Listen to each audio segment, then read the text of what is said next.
দেখো এই মুহূর্তে দ্বিতীয় যে মিছিল হাওড়ায় সেই মিছিল শুরু হয়েছে ভিএইচপির মিছিল এবং এই শোভাযাত্রা রামনবমী শোভাযাত্রা শুরুর ছবিটা যেটা দেখাবো সেটা হচ্ছে যে একেবারে মিছিলের সামনে এবং পিছনে যেদিকেই তাকাচ্ছে সেদিকে পুলিশ একেবারে 6 লাখ র্যাপিড অ্যাকশন ফোর্স রয়েছে, পুলিশ রয়েছে, পুলিশের বাহিনী, পুলিশের উচ্চপদস্থ আধিকারিক তারা রয়েছেন। এবং এই যে মিছিল, যে মিছিলে প্রচুর মানুষ অংশগ্রহণ করেছে এবং সম্পূর্ণভাবে দড়ি দিয়ে পুলিশ কর্মীরা একেবারে দড়ি দিয়ে কর্ডন করে চারদিক থেকে ঘেরা রয়েছে এবং সেইটা ঘিরে কিন্তু এই যে মিছিল সেই মিছিল এগিয়ে চলেছে।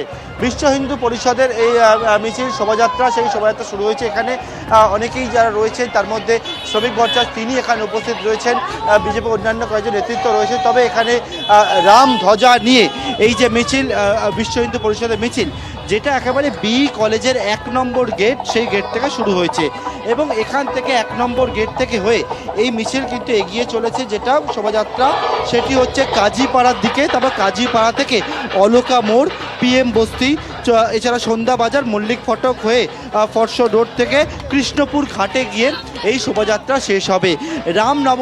রামনবমী এবছর একেবারে ধুমধাম করে পালিত হচ্ছে এবং বিগত কয়েক বছর ধরে রামনবমীর দিনে কে কেন্দ্র করে নানা সময় একটা গণ্ডগোল উত্তেজনা পরিস্থিতি তৈরি হয়। তার জন্য অনেকটা বিধিনিষেধ আরোপ করা হয়েছে, হাইকোর্টের বিধিনিষেধ রয়েছে এবং সেই মতো সকালে একটি মেগা র্যালি হয় এবং দ্বিতীয় যে র্যালি বিকেলবেলা, এটা প্রায় 5 কিলোমিটার রাস্তা জুড়ে এই রামনবমী শোভাযাত্রা এটা চলবে। একেবারে দেখতে পাচ্ছ সোজা যে রাস্তা, এখানে অনেকেই অংশ নিয়েছে এবং অংশ নিয়ে এখান থেকে রাম ধ্বজা নিয়ে এগিয়ে চলেছে সোজা একেবারে কাজীপাড়ার দিকে। আমি যে বিষয়টা বলছিলাম, এখানে দেখতে পাচ্ছ কোনো অস্ত্র নেই, যেহেতু অস্ত্র নেওয়া যাবে না। একেবারে প্রিয়াঙ্কা টেবরেওয়ালকে দেখতে পাচ্ছি যে থার্মোকল দিয়ে গদা তৈরি করা হয়েছে, সেইটা ব্যবহার করা হচ্ছে এবং এখানে কিন্তু আরও দেখতে পাচ্ছি বিভিন্ন জায়গায়, যেহেতু রামনবমীতে অনেকেই বলছেন অস্ত্র নিয়ে বেরোনোর রীতি, কিন্তু হাইকোর্টের নির্দেশ রয়েছে ধাতব কোনো কিছু নিয়ে এই র্যালি করা যাবে না।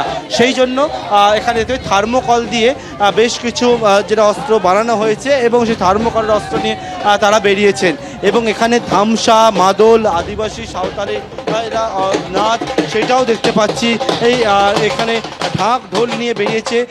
যেমন গোটা মিছিলের যদি দুপ্রান্ত দেখো যে এই রকম কিন্তু পুলিশের একটা ওয়াল তৈরি করা হয়েছে, ঢাল নিয়ে পুলিশ রয়েছে গোটা চত্বর জুড়ে এবং যে বিষয়ে দেখতে পাচ্ছি দড়ি দিয়ে গার্ড করা পুলিশ, একেবারে দুপ্রান্তে ঢাল বানিয়ে পুলিশ এগিয়ে চলেছে এবং সামনের দিকে আরও দেখাবো ছবিটি। আমার সহকর্মী যে ছবি তুলে ধরছে সেটা হচ্ছে যে একেবারে সুসজ্জিত এই শোভাযাত্রা এবং যে কথা বলছে ধামসা মাদল, সেই ধামসা মাদল নিয়ে সুসজ্জিত শোভাযাত্রা। এখানে রামলালার মূর্তি আনা হয়েছে, রথ বানানো হয়েছে এবং এখানে যে রাস্তা দিয়ে যাবে অত্যন্ত সেন্সিটিভ এই রাস্তা, কারণ এর আগে এখানে একাধিকবার গন্ডগোলের পরিস্থিতি তৈরি হয়েছে। বর্ণাঢ্য শোভাযাত্রা যে ছবি আমরা দেখতে পাচ্ছি, বর্ণাঢ্য শোভাযাত্রার ছবি একদম